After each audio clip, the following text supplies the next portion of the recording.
Oi, Tudo bem, meu amor? tudo. Ah, dessa vez eu esqueci de gravar. Nicole, Maísa, Lucas, Paulo. Tudo bem com vocês? A Ana, o Arthur já tinha dado oi. O Paulo também, né? Tudo bem, amores? Vamos começar então? Então a gente vai falar um pouquinho sobre as obras que a gente olhou na semana passada, né? A gente viu as obras, comentou sobre o que a gente sentia em relação às nossas impressões, né? Sobre essas obras, e agora a gente vai entender um pouquinho melhor da onde que a prof está tirando isso tudo. Tudo, Maísa, que bom. Tá bom? Se liguem na missão, então, minha gente. Mais um movimento das vanguardas modernistas. Tcharam! Surrealismo. Mais um movimento das vanguardas modernistas que a gente tem falado, né? A gente falou, qual que a gente falou por último? Quem lembra? Qual foi o último movimento que a gente viu, Modernismo. estudou? Oi? Vai, vai, vai, vai, Modernismo. vai disso? Dadaísta, yes. Maluco, né? Aquelas esquisitices lá. A gente estudou alguns artistas, viu algumas obras, viu depois as mulheres artistas. Vocês viram que eu mandei o PDF para vocês? Eu não cheguei a passar, né, em Sim. aula, porque a gente só mais conversou e viu aquele vídeo, né, da Vivi Ouvir. E aí eu mandei o PDF para vocês terem esse material, tá? Vocês terem as artistas, quem elas são, né, algumas obras ali, tá? Muito a partir daquela conversa que a gente teve na semana passada, tá? É para consulta mesmo, para vocês terem, né, esse material. Aí, gente, a gente entra no surrealismo. Essa palavra já diz alguma coisa, né? O que vocês acham que essa palavra diz aí? O que seria uma coisa surreal? Surrealismo. Surrealismo, será uma arte realista. Ou uma arte surrealista. O que seria esse surrealista que vem antes? Pensa aí comigo.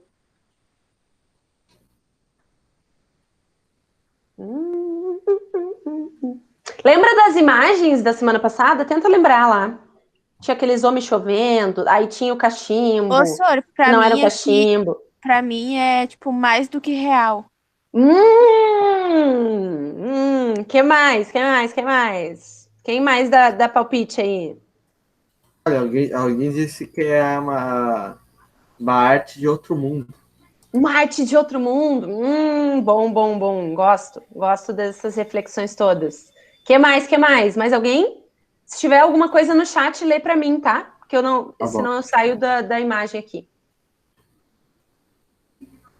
É isso? Quem que falou isso que é de outro mundo? Deixa eu ver assim. Arthur? Não? Peraí. Maísa. Maísa, tá. Mais alguém? Ana, o que tu acha?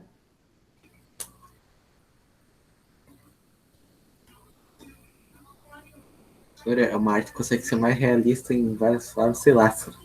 Não penso mais nada do que realista. Tá, então vamos lá. Então eu vou falando agora, já falamos um pouco. É importante a gente pensar sobre, né, antes de ter as informações ali. Então, gente, o surrealismo ele é um movimento. Andrei, meu amor, desliga um pouquinho o teu áudio. Acho que é tu, né? Aí, obrigada! Eu fico perdida se eu fico escutando ali os barulhinhos. Um movimento surrealista, ele veio, então, meio que coladinho com o dadaísta, né? Então, a galera que já era do movimento dadaísta foi tendendo ao movimento surrealista. E assim como outros movimentos que a gente viu, também teve um manifesto, né? A gente viu no dadaísta, lembra aquele manifesto lá, né, maluco? A gente viu no futurismo, né, o manifesto futurista, vimos o dadaísta, os manifestos dadaístas, e o André Breton, então, em 1924, vai fazer esse manifesto surrealista, que vai ser meio que o marco do início dessa manifestação artística aí, desse movimento artístico. Mas os artistas já estavam produzindo meio que algo que estava tendendo a esse novo jeito de fazer arte, tá? Então lembrem, né, sempre que era um período de muito movimento no sentido intelectual, de pensar a arte. Então, os artistas estavam constantemente produzindo, reproduzindo, pensando e repensando, né, o seu fazer artístico, as suas obras. E é por isso que e aí, aos poucos, vão se consolidando determinados modos de fazer que vão criar esses movimentos que a gente identifica hoje, né, surrealista, dadaísta, porque tem características em comum. Mas nada acontece da noite pro dia, né? Tipo assim, dormiu dadaísta, acordou surrealista. Não é assim, né? São processos, tá? Importante dizer isso, porque no sentido geral, eu imagino que a Prof. Ellen também fale em relação à história, né? Aos processos históricos, a gente fala às vezes das datas, mas elas são marcos, né? Não significa que a coisa aconteceu exatamente ali, né? Naquele momento ali. Não, as coisas estão acontecendo, né? E aí tem uns marcos, assim, né? Que a gente identifica. Para o movimento surrealista, a gente identifica esse marco, então, desse manifesto, né? E aí, olha o que dizia ali no manifesto. Depois a gente vai ver algumas características desse movimento. Imaginação querida. O que, sobretudo, amo em ti é não perdoares. Não é o medo da loucura que nos vai obrigar a hastear a meio pau a bandeira da imaginação. Pensa aí nas palavras que estão aparecendo. Imaginação, loucura.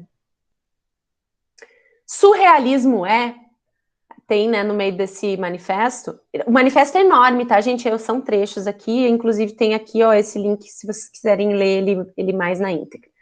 Surrealismo é automatismo psíquico no estado puro, mediante o qual se propõe transmitir verbalmente, por escrito ou por qualquer outro meio, o funcionamento do pensamento. Então, ó, pensamento, psíquico, imaginação, loucura, são palavras importantes aqui. O que acharam desse texto todo aí? O que veio? O que vocês entenderam? O que vocês entenderam disso? Dessa junção aí desses fragmentos que a Prof trouxe? Parece uma obra de arte. Só isso mesmo. Ok. O que tu ia falar, Laura, também? Esses artistas do surrealismo, eles têm uma imaginação de umas obras diferentes e eles criavam as suas próprias, assim. Sim, gente, a imaginação para eles é algo bem importante, tá? Porque eles vão entender, vão se opor, na verdade, a um pensamento. Eu achei que eu tinha eu não sei se eu botei errado aqui o outro slide. Tá, mas não tem problema. A Prof achou que tinha mais um, acho que eu perdi o meu slide no meio do caminho.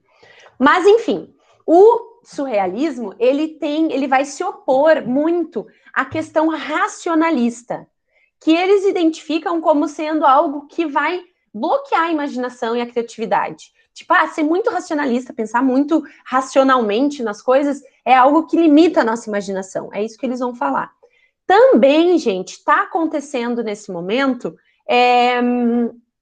algumas descobertas da psicologia. Então, a gente vai ter um pensador importante, um psicólogo importante, que vai ser a pessoa que vai desenvolver a psicanálise, que é o Freud, e ele vai estar produzindo muitas coisas nesse sentido de pensar o subconsciente, né? Aquilo que vai para além da nossa consciência, aquilo que a gente acessa nos sonhos, né? Quando a gente sonha, daí tem aquelas maluquices, aí tem algumas relações, né? De coisas diferentes, símbolos, simbologias, significados daqueles sonhos. Então, eles vão usar muito isso.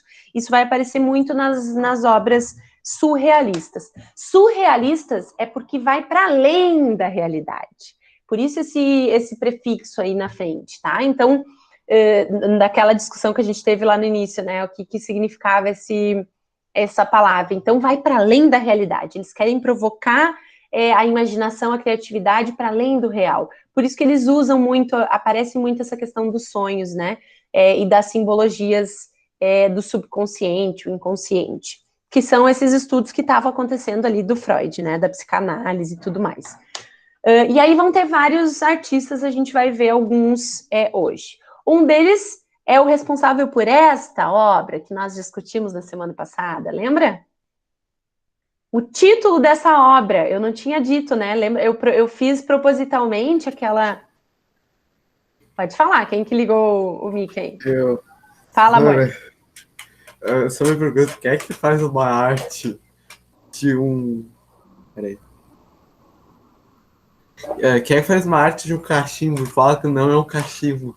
Ah, quem será? E olha o título dessa obra, Andrei. A Traição das Imagens.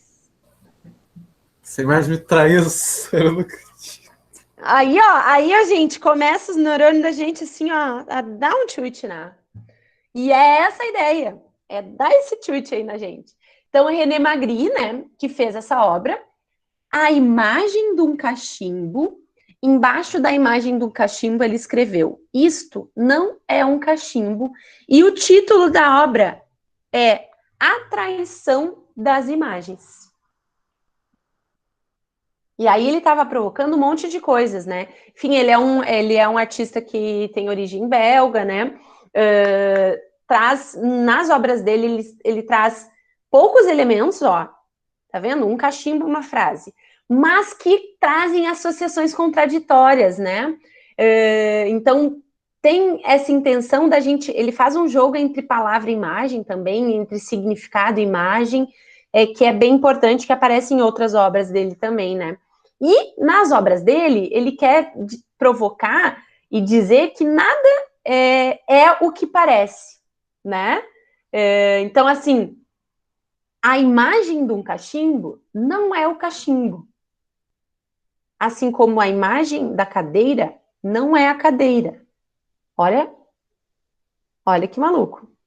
Porque na imagem da cadeira a gente não pode sentar. Na imagem do cachimbo a gente não pode botar lá o fumar. Saca? E aí ele está fazendo a gente pensar nisso. Então, qual é a relação das... Então, qual é a importância da imagem, né? Por que a imagem, ela vem como uma representação, ela não é o real, ela representa o real e às vezes ela vai para além da representação. Então, gente, ó, muita reflexão, tá? Então, essa relação entre o pensamento, a linguagem, né? Coisas muito distintas aparecendo junto, né? Isso são todas coisas que aparecem na obra do Magritte. E aí, gente, eu trouxe uma frase, né, que ele falou também, não há escolha, não há arte sem vida. Então tem essa frase ele traz para a gente pensar também, né, as questões que influenciam, as coisas que estão acontecendo, a vida que está acontecendo ali, ela vai influenciar a arte, né? E aí essas outras duas obras, né, também dele, que vão trazer essas oposições. Olha um homem chovendo homem, né? A gente fica assim, ó, nossa, a gente olha para a imagem, ela já causa algo na gente, né? Sério, eu não cansei de falar, mas essa imagem me retrata um bug, sério. E quer dizer isso, ele quer que a gente se choque com essas imagens e que a gente pense, a partir dessas simbologias que ele traz, que a gente pense sobre essas coisas. E por isso que vem essas imagens contraditórias, essas coisas loucas, né? Essas coisas que aparecem em sonhos, né? Isso tudo vai aparecer na obra dele. Eu não falei um pouquinho, mas ele tem várias questões pessoais também importantes, né? Que ele é de uma família que teve 3 irmãos e tal. A mãe dele acabou se suicidando quando ele era pequeno, né? Então essas coisas também vão... Essas questões psicológicas também aparecem um pouco na obra, né? Ele também trabalhou numa fábrica de papel de parede antes de ser artista e trabalhava com anúncios de publicidade. Então, é interessante porque ele tem esse domínio da questão imagética, né? E por isso que também ele questiona a simbologia e o que essa simbologia da imagem quer representar, né? Porque essa questão publicitária, ela pega muito nesse sentido, né? A imagem, ela é feita para a gente comprar, né? Então, ele também reflete um pouco disso nas obras dele, tá? Essa que eu não trouxe semana passada, eu esqueci dela. Olha essa obra, gente. Nós não falamos sobre ela. Tá sendo super compartilhada, inclusive, nesse período. Fizeram memes e tal, né? Olha essa obra. Deixa eu Só ver que se eu... colocou lá no trabalho de movimentar o ponto lá no Ah, vídeo. sim. A prof colocou lá, né? Eu coloquei essa imagem porque eu acho ela muito provocativa. E especialmente nesse momento, né? Então, olha as contradições, né? Que é o que a prof falou lá, que é uma característica das obras dele. Elementos contraditórios. Amantes, né? Duas pessoas que se relacionam com lençóis na cabeça, gente. Por que será que tá isso aí desse jeito? Por que ele botou lençol na cabeça dos amantes? O que ele tá pensando com isso? Ele tava vendo o futuro, pra não passar Covid. Não, e isso, né? E aí a gente vem para um momento em que, nossa, tem o Covid. Então as pessoas super trouxeram essa obra de novo, assim, mostraram essa obra, fizeram memes sobre essa obra, porque é isso, né? Hoje a gente poderia interpretar como isso. É tipo, duas pessoas se beijando em tempos de Covid, né? Porque é só assim que poderia ser. Sim, dá para pensar nisso. Então, também a gente pensar a atemporalidade das obras, né? Porque uma obra que foi feita lá em 1920 e poucos, não lembro a data, tá? Talvez tenha sido depois disso, mas mais ou menos nesse período. E aí agora a gente traz ela de novo, né? Porque ela tá dizendo coisas, ela disse coisas na época em que ela foi produzida, tem uma intenção, né, que o artista teve quando produziu, mas vai para além disso, né? Agora a gente está associando a esse período. Então a arte tem essa possibilidade, né, de em diferentes momentos, por diferentes pessoas, a gente pensar coisas diferentes sobre ela, né? Essa eu precisava mostrar e eu tinha esquecido no slide que a gente viu semana passada. Aí a gente entra, né? Opa, fala, meu amor. Quer falar da obra? Não, a Maísa disse deve ser porque um não conhece o outro de verdade ou não querem ver alguma coisa no outro. Ai, olha as interpretações da Maísa, eu adoro.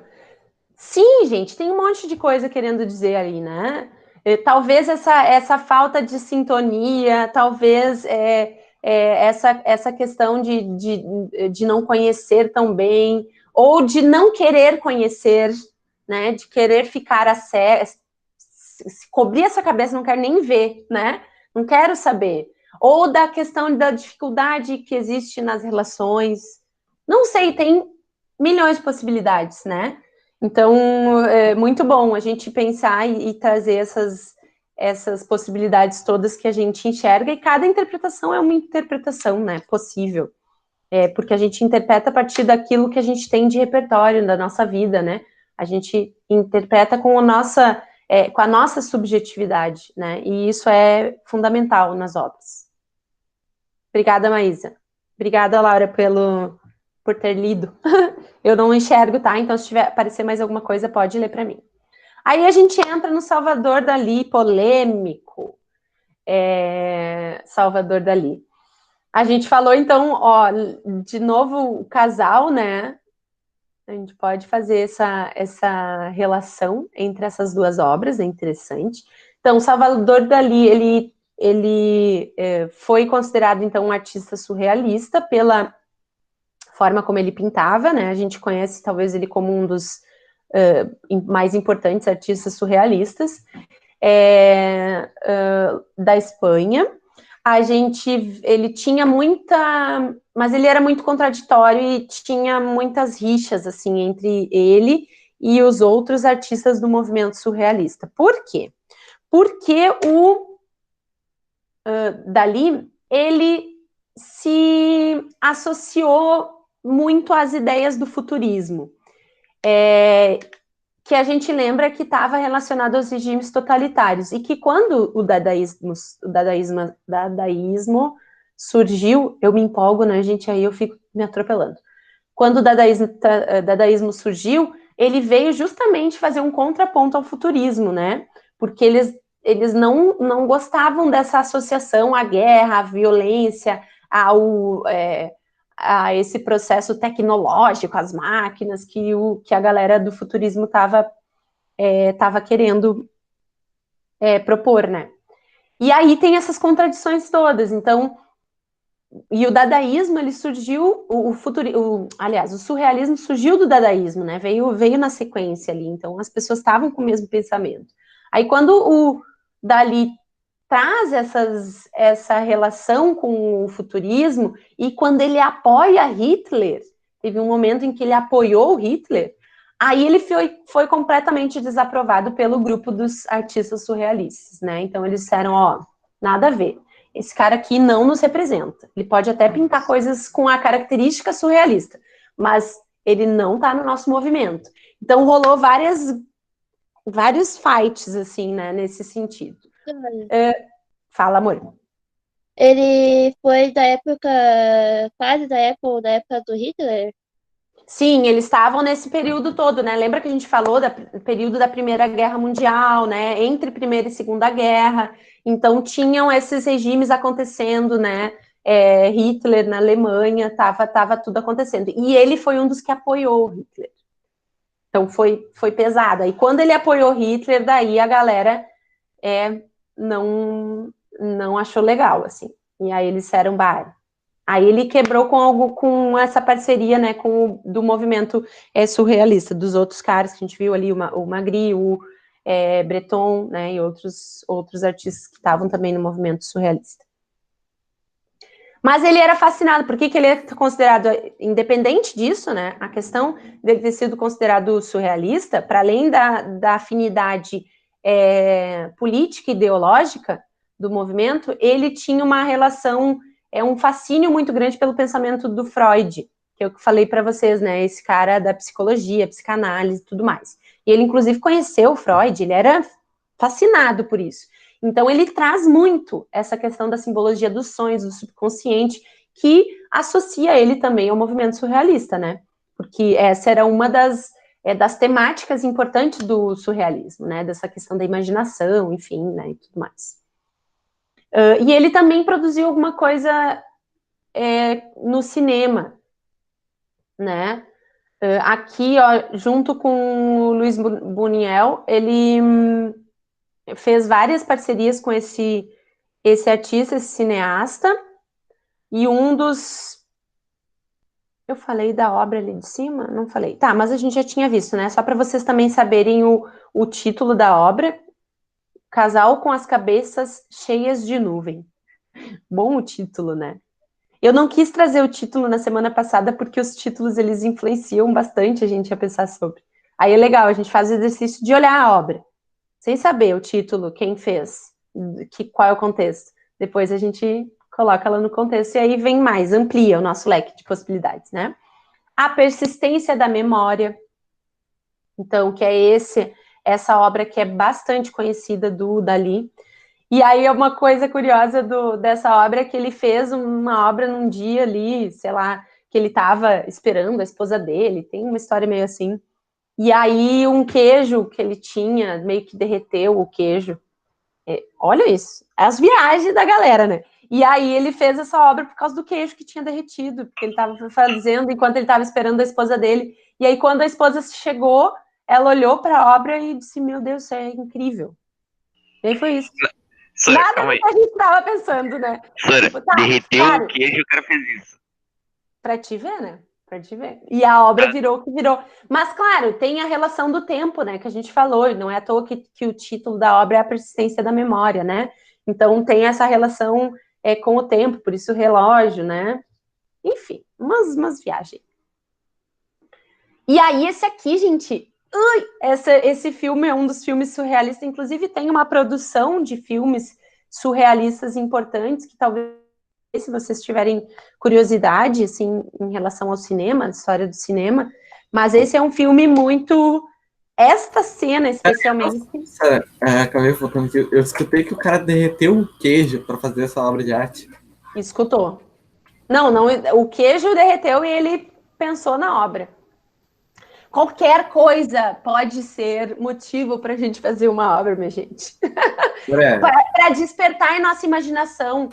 Isso é legal, para despertar a nossa curiosidade, para a gente ir além na nossa criatividade. Sabe? A gente olha uma coisa ali, muito... Eu acho que as pessoas que são artistas e que trabalham com arte, elas têm esse poder, essa capacidade, essa habilidade de transformar as coisas cotidianas em inspiração, em motivos para fazer arte. Isso é legal, gente. Isso a gente precisa sempre trabalhar na gente, né? Olhar para as coisas cotidianas e ver além daquilo, né? Ver além do cachimbo. É um cachimbo, mas eu tô vendo além dele. Eu tô pensando sobre ele. Ah, é um queijo, tá? É um queijo, mas a minha imaginação pirou. E aí, quando a nossa imaginação pira, a gente tem que aproveitar essa oportunidade, né? Enfim. Mas é maluco, né? De pensar isso tudo. Meu Deus. E aí, gente, isso aqui, ó, esse filme, ele fez em parceria, então ele fez alguns trabalhos audiovisuais em parceria com esse Buñuel ali, esse artista, esse cineasta. E essa cena não dá para ver. Eu nunca consegui ver. Porque é uma pessoa cortando ali o olho, né, da pessoa. Aí eles usaram um olho de um bicho para fazer. Ai, é assim, ó, dá um ruim muito ruim. É bem difícil. Essa cena é provocativa. Um olho de verdade. Só que de um Usaram o bicho. olho de um bicho, usaram o olho de um bicho morto, né? Enfim. Nossa. Horrível, né? Horrível de qualquer forma. Mas, enfim, para vocês... os filmes surrealistas, eles são muito provocativos, em termos imagéticos. Então, eles trazem um conjunto de imagens que mexe com a gente, tá? Mexe lá dentro mesmo.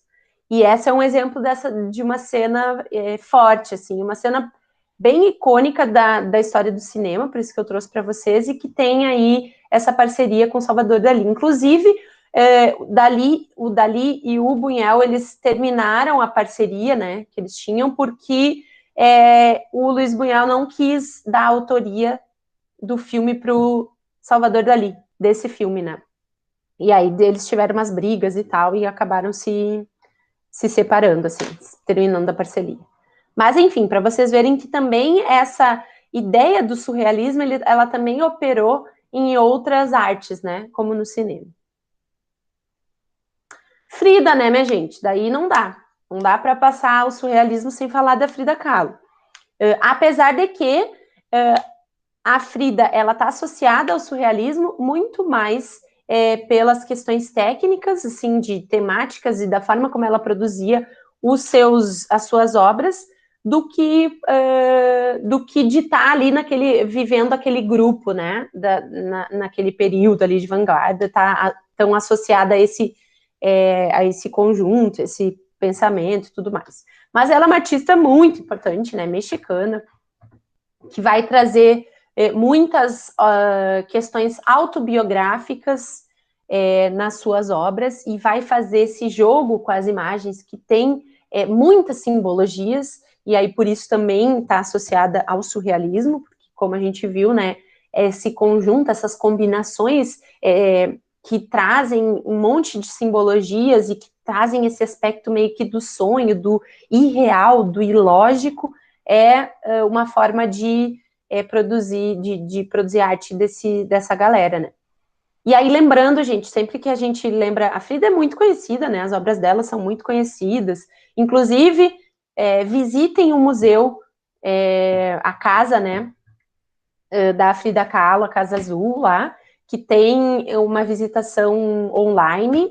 Vocês podem entrar ali e tal, fazer essa visita. É muito lindo, muito incrível. E está disponível agora nesse período da quarentena. Eu não sei se ainda tá? Mas vocês podem dar uma investigadinha aí para ver se vocês conseguem fazer. Essa mulher, ela revolucionou em vários sentidos, né? Primeiro porque ela sempre... uma coisa que é importante a gente colocar é que a Frida era uma pessoa com deficiência, a gente não associa isso, porque muitas vezes a gente invisibiliza essa parte da história da Frida, né? Às vezes a gente vê a imagem da Frida lá toda forte, zona, lindona, mas não lembra, né? E as imagens da Frida com o colete, com o problema que ela tinha, né? Físico, não aparecem tanto. Ela teve tanto poliomielite, essa doença na infância, que deixou ela com uma perna menor que a outra, teve umas sequelas assim na perna, no pé. Então ela sempre andava de vestidão e calçona larga, desde pequena, porque ela tinha essa condição física. E depois ela sofreu um acidente trágico, né? Muito trágico, que ela devia ter uns 18 anos, ela era nova, assim, ela era adolescente, ela estava no ônibus, não, aqueles... Ai, gente, tinha lá no Rio também, bem antigo, não é um ônibus, mas não é um trem também, não vou lembrar, depois se eu lembrar eu falo, mas estava nesse lugar daí, e aí o ônibus, essa coisa colidiu com outra, né, com outro carro, enfim, e aí ela sofreu várias lesões, né, foi bem sério, assim, então ela passou a vida inteira tratando essas lesões desse acidente, e essas lesões levaram ela também, como o ferro perfurou, né, entrou por dentro dela, ela acabou tendo dificuldades para gestar, ela sempre quis ser mãe, acabou não conseguindo ser mãe, então isso teve alguns abortos espontâneos, e isso aparece nas obras dela. Aqui, ó, lembra que a gente falou o que a água me deu, e aí ela numa banheira, e aqui aparecem várias situações da vida dela, né, coisas importantes da vida dela. Então, é uma obra autobiográfica, tem muita coisa ali, tá? E ela foi uma artista muito importante, tá? Daria pra gente falar assim, ó, sei lá, o ano inteiro dessa artista, tá? Trabalhar todas as obras, falar da história da vida dela. Ela teve uma relação, né, com outro artista que foi o Diego Rivera, que foi muito complexa, assim, né? Inclusive o cara traiu ela com a irmã, foi um troço assim. Então, super abusivo e várias coisas, e ele era bem mais velho que ela. Altas situações, altas coisas que ela sempre traz nas obras. Então, as obras são totalmente autobiográficas, ela traz muito sobre isso, sobre as histórias que ela viveu, as coisas que ela viveu. Foi uma vida bem dolorosa, uma vida difícil, e que ela conseguiu transformar em arte, né? E é isso, assim, é incrível. Tem o diário dela que já foi divulgado, né? Publicado, que tinha as ilustrações também. E aí ela escreve, né? Para que preciso de pés quando tenho asas para voar? Porque ela tinha essa questão da dificuldade de mobilidade, né? Teve um período da vida que ela teve que passar na cama, muito tempo, assim, porque ela realmente teve problemas na coluna, enfim. E aí, obras importantes, né? Esta obra, Duas Fridas, vai estar trazendo um pouco das origens dela também, que ela tem origens mexicanas e origens também europeias, então ela faz essa relação, a forma como ela se veste muito com as roupas tradicionais lá do México, então ela fala sobre a cultura mexicana muito nos trabalhos dela também, então isso é importante. E aí é uma vida, né, dolorosa, difícil, e que ela retrata de uma forma também. Sora, que tá muito internet, Sora. Tá ruim, meu amor. Não estão me ouvindo? Tá conseguindo ouvir agora? Eu tô ouvindo, senhor. Tá? Laura, tá conseguindo? Talvez seja a internet, né? Talvez a tua, Laura, de repente. Os outros colegas estão conseguindo ouvir? O Paulo disse que... Senhor, pra mim tá normal. Tá.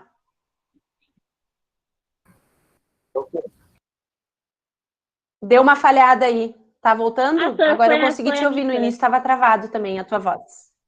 Então tá. Aí, gente, aqui eu trouxe duas obras. Tem muitas obras dela, né? Aqui, ó, essa Henry Ford Hospital, ela vai trazer essa questão dos abortos que ela teve, que foi uma situação difícil para ela, né? Porque ela queria muito ser mãe, não conseguiu por N motivos. Então ela traz essa coisa da corporidade também, né? Que ela teve problema na coluna, problema na bacia, assim, né? Nessa parte mais pélvica também. Então ela coloca isso, traz isso nas obras dela, são obras incríveis, ela é uma artista maravilhosa, e que a gente precisa sempre conhecer cada vez mais. Agora eu vou falar de mais duas artistas mulheres também desse período, a Leonarda Carrington, que é lá da Inglaterra, mas ela depois vai para a França e depois vai fugir para a Espanha também, no período das guerras. Olha o Evander. Chegou. Oi, Evander. E depois ela vai ficar no México, e aí é lá no México que ela vai se estabelecer mais e ficar como pintora e viver o resto da vida. Ela traz também essas coisas. Olha esse autorretrato, que loucura, que conjunto de imagens bizarro, assim, ilógico. Então traz essas questões também no quadro dela. Ela teve uma situação de ter tido um colapso nervoso, ter sido internada numa clínica de reabilitação, né, psíquica e tal. Então, essas questões aparecem para ela, né. Ela foi uma das pessoas que liderou o movimento de libertação feminina no México, porque ela acreditava muito que essa libertação psíquica ela vinha junto com as questões políticas, né? Então ela lutou pelas questões feministas, né? Na época. E ela não era muito interessada pela questão mais de Freud, como os outros artistas, mas ela trazia muito outras questões, assim, dos sonhos, sim, aparece, né, dessas coisas ilógicas, mas também da questão feminina, né, da sexualidade, enfim, questões autobiográficas, né, aqui no próprio autorretrato ela mostra. Esse aqui, o Mundo Mágico dos Maias, então ela vai trazer um pouco sobre a cultura dos maias, que ela estudou muito, né, porque ela estava vivendo no México, então ela estudou com as pessoas e tudo mais, para trazer um pouco sobre isso nesse quadro, que é um quadro belíssimo, né, e aí ela vai trazer um pouco sobre essa mitologia, né, e essa história desses povos. E a Remédio Varo. Também ela era da Espanha, depois foi para o México também, fugiu na Segunda Guerra, né? Lembrem, né? Nesse período todo a gente está falando, esse período entre guerras, então tem essas questões das pessoas saírem dos lugares. Lembra quando a gente falou do Cabaré Voltaire lá, né, em Zurique, que a gente falou do dadaísmo, os artistas estavam fugindo, né? Estavam saindo dos seus lugares pelas questões da própria guerra, então isso aconteceu também com a Remédio Varo. O pai dela era engenheiro, e aí ele sempre incentivava ela a fazer os desenhos técnicos, assim, então ela foi pegando gosto pelas artes, né, e ela vai trazer muito, estudou na Escola de Artes de Madrid, ela vai trazer muito essas questões do misticismo, da magia, da relação com a natureza.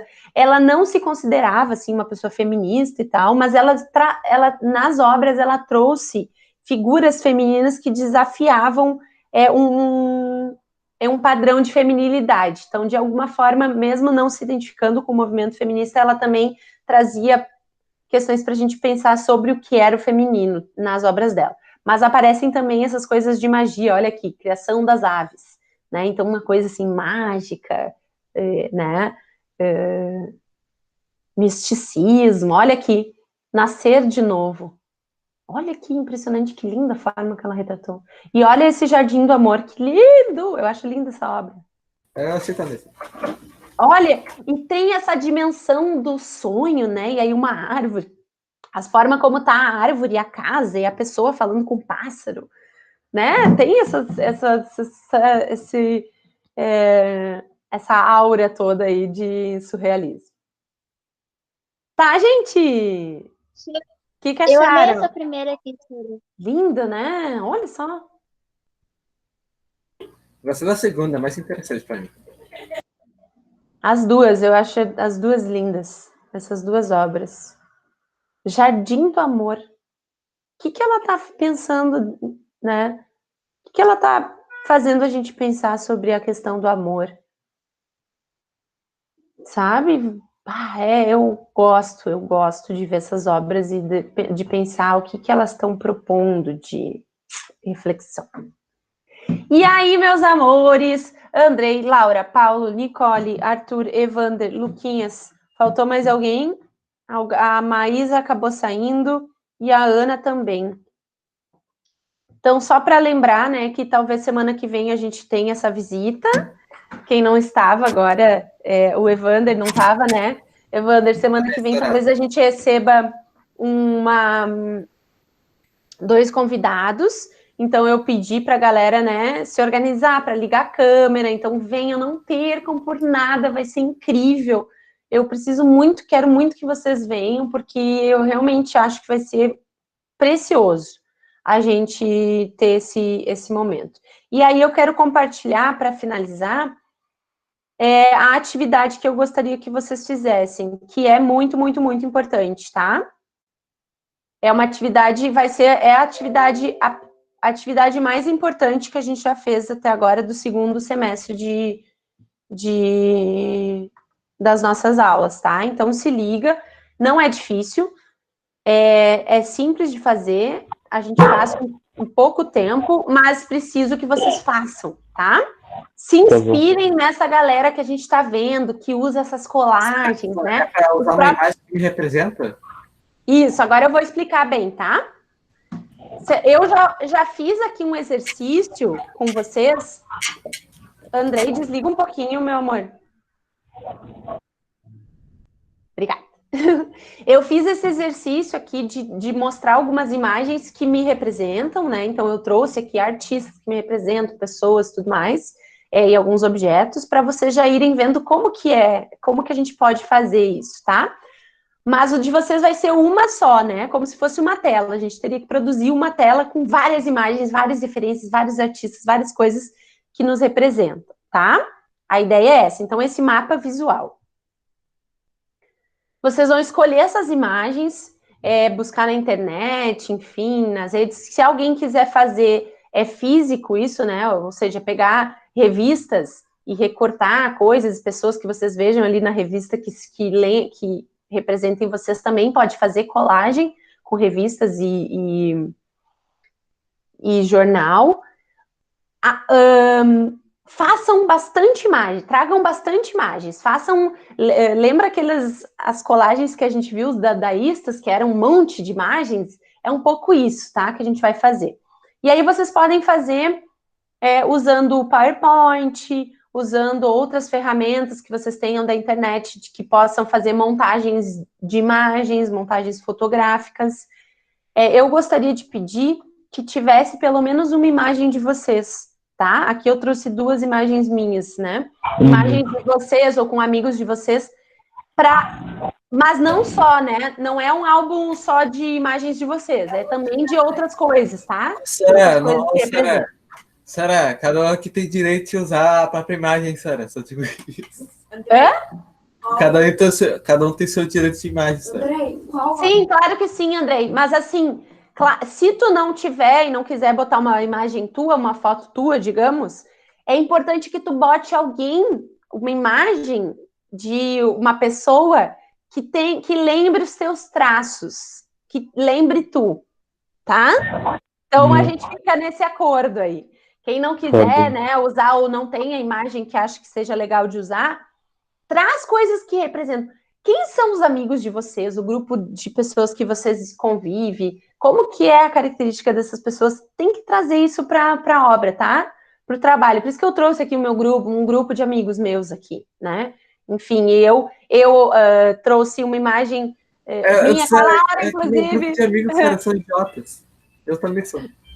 Isso! Então, o que é essa idiota? O que são essas referências que tu tem, sabe? Traz para o teu trabalho. Aqui eu trouxe a questão de eu ser professora, é uma coisa importante na minha vida, então eu trouxe, né, eu e a Laura lá no ano passado que a gente fez as Stencil, trouxe essa questão, esse grupo de amigos, né, pessoas que são também da dança, que que são coisas que me representam, artistas que me representam, eu amo muito essas duas artistas, que é a Doralice e a Bia Ferreira, o coletivo que eu faço parte de mulheres, né, que é o Não Mexe Comigo Que Eu Ando Só, que é um coletivo de um bloco de carnaval, que tem só mulheres e tudo mais, então eu trouxe que isso é importante. A questão da alimentação vegetariana, que é uma coisa que também é importante para mim, a yoga, a aula, né, aqui uma artista da dança pós-moderna norte-americana que eu gosto muito, que é a Trisha Brown, a questão da Roseli, essa artista que é a Roseli, Rosana Paulino, a Rosana Paulino, que é uma artista que inclusive a gente talvez veja esse ano, que eu gosto muito, acho muito interessante a forma como ela produz arte, a temática que ela traz, a importância dela ser essa pessoa super reconhecida no mundo das artes visuais também. Diversidade, tá? Então eu trouxe essas coisas para a gente pensar isso. Esse mapa, ele precisa ser entregue até o dia 14, que é um dia antes da nossa aula que a gente vai ter os convidados. Tá? Manda por e-mail, tira uma fotinho, se for feito, né, se fez com revista, manda por e-mail, se fez digital, mais fácil, né, daí só me manda. Tá bom. Não economizem nas imagens, tragam muitas imagens, uma combinação de imagens, tá? E caprichem, esse é um trabalho importante, ele vai ser avaliado, tá, também. Para além de ser, um trabalho gostoso de fazer, não é difícil, vocês conseguem fazer em pouco tempo e vai ser um trabalho importante para a gente discutir na semana que vem as coisas que a gente vai discutir semana que vem, tá? Com os nossos convidados. Ok.